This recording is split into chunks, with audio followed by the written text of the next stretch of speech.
Aujourd'hui, nous allons voir comment remplacer le limiteur de pression du climatiseur sur ce Dodge Intrepid 2001 équipé d'un moteur de 2,7 litres. Si on regarde dans le coin avant droit du véhicule, juste ici vers le bas, on voit le limiteur de pression qui est situé directement sur la canalisation de sortie du compresseur.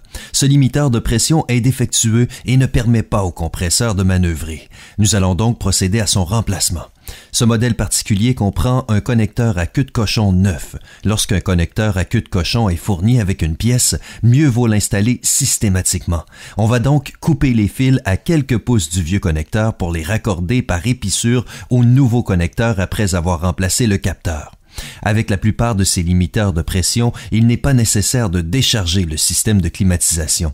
En fait, il y a un joint torique et un raccord de tuyau ou un clapet ici à l'intérieur qui empêche le passage du fréon, alors inutile de s'en préoccuper.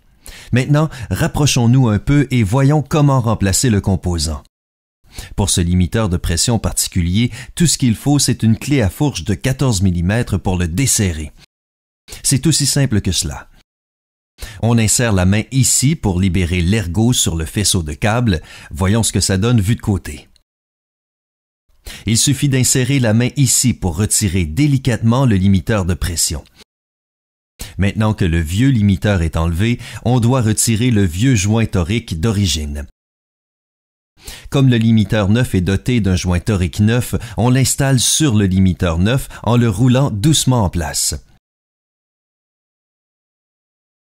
Il faut s'assurer de ne pas couper ce joint torique. On le fait glisser jusqu'au fond en s'assurant qu'il est bien calé en place. Ensuite, on prend le joint torique neuf et on le visse à la main avant d'effectuer le serrage complet.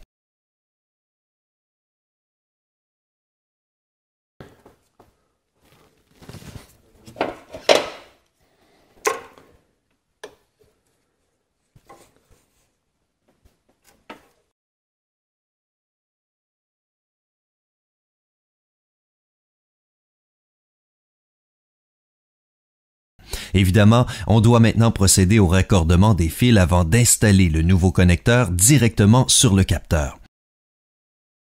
Comme vous le voyez, c'est plutôt simple, aussi facile que de remplacer le manocontacteur du climatiseur et nul besoin de décharger le système de climatisation.